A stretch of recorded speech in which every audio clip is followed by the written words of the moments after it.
तारीख 8 सितंबर 2025। जगह नेपाल। ये वो दिन था जब अचानक से नेपाल के अलग अलग हिस्सों में लाखों की संख्या में जेनजी यानी 1997 के बाद पैदा हुई पीढ़ी सड़कों पर उतर आई थी। नेपाल का ऐसा कोई कोना नहीं था जहां जेनजी सड़कों पर ना उतरे हो। जेनजी के प्रदर्शन की वजह से पूरा नेपाल जल उठा था। नेपाल के इतिहास में इतना बड़ा हिंसक प्रदर्शन पहली बार हुआ था। सोशल मीडिया बैन और भ्रष्टाचार के खिलाफ खड़े हुए इस आंदोलन ने नेपाल का इतिहास बदल कर रख दिया। 8 सितंबर से शुरू हुए और 13 सितंबर 2025 तक चले इस विरोध प्रदर्शन ने नेपाल की सत्ता पलट कर रख दी। पीएम केपी शर्मा ओली को इस्तीफा देना पड़ा। जगह जगह नेपाल के मंत्रियों और नेताओं को जेनजी ने खदेड़ दिया।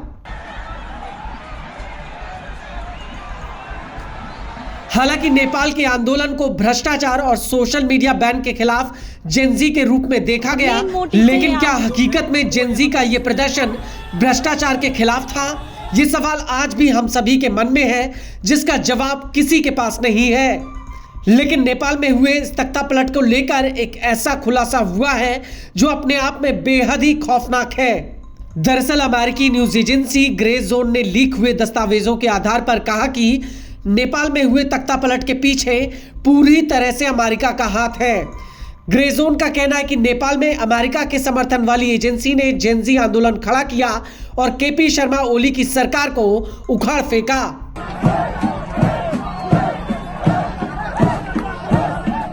अमेरिकी न्यूज एजेंसी ने लीक हुए दस्तावेजों के आधार पर अपनी रिपोर्ट में कहा कि अमेरिकी सरकार के नेशनल एंडोवमेंट फॉर डेमोक्रेसी यानी एनईडी विभाग ने करोड़ों डॉलर नेपाल के युवाओं पर खर्चे और उन्हें नेपाली सरकार के खिलाफ आंदोलन खड़ा करने की बाकायदा ट्रेनिंग दी गई। न्यूज एजेंसी रॉयटर्स के मुताबिक नेपाल की अंतरिम पीएम सुशीला कार्की के दफ्तर ने आंकड़े जारी करते हुए कहा कि इन विरोध प्रदर्शनों ने नेपाल की 42 अरब डॉलर की अर्थव्यवस्था को 58.6 करोड़ डॉलर से ज्यादा का नुकसान पहुंचाया। ग्रे जोन की रिपोर्ट के मुताबिक अमेरिका ने नेपाल में बढ़ते चीन और भारत के प्रभाव को रोकने के लिए नेपाल में तख्ता पलट किया, क्योंकि नेपाल की सरकार का चीन के प्रति झुकाव जग जाहिर था।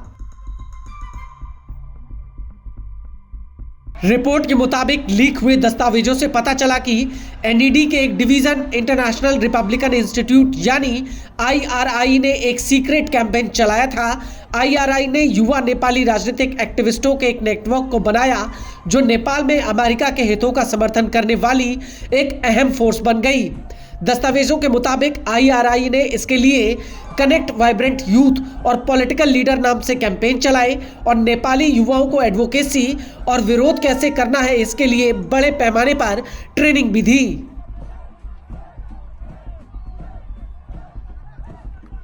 आपको बता दें कि अमेरिका की आईआरआई संस्था पर बांग्लादेश में भी गुप्त अभियान चलाने का आरोप है और बड़ी बात यह है कि अमेरिका में इसकी स्थापना साल 1983 में हुई थी, जो आधिकारिक रूप से अमेरिकी स्टेट डिपार्टमेंट की एक नॉन प्रॉफिट ऑर्गेनाइजेशन है, जिसे दुनिया भर में कथित रूप से लोकतांत्रिक प्रयासों को समर्थन देने के लिए पैसा दिया जाता है।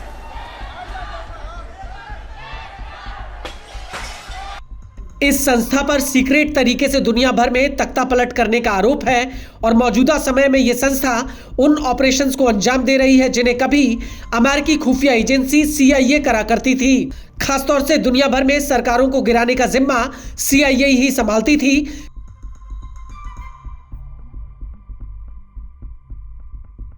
ग्रे जोन की रिपोर्ट के मुताबिक अमेरिका ने नेपाल में तख्ता पलट की तैयारी अचानक से नहीं की, बल्कि जुलाई 2021 से लेकर जून 2022 तक नेपाल में यूथ लीडरशिप ट्रांसपेरेंट पॉलिसी नाम से एक प्रोग्राम चलाया गया, जिस पर 3.5 लाख अमेरिकी डॉलर खर्च किए गए।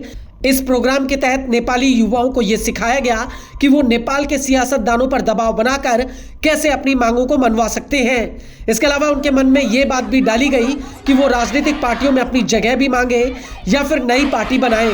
इन युवाओं को न सिर्फ सड़कों पर विरोध करने के लिए तैयार किया गया, बल्कि लंबे वक्त में राजनीतिक लामबंदी की ट्रेनिंग भी दी गई और ये सब कुछ अमेरिका के हितों को ध्यान में रखकर किया गया।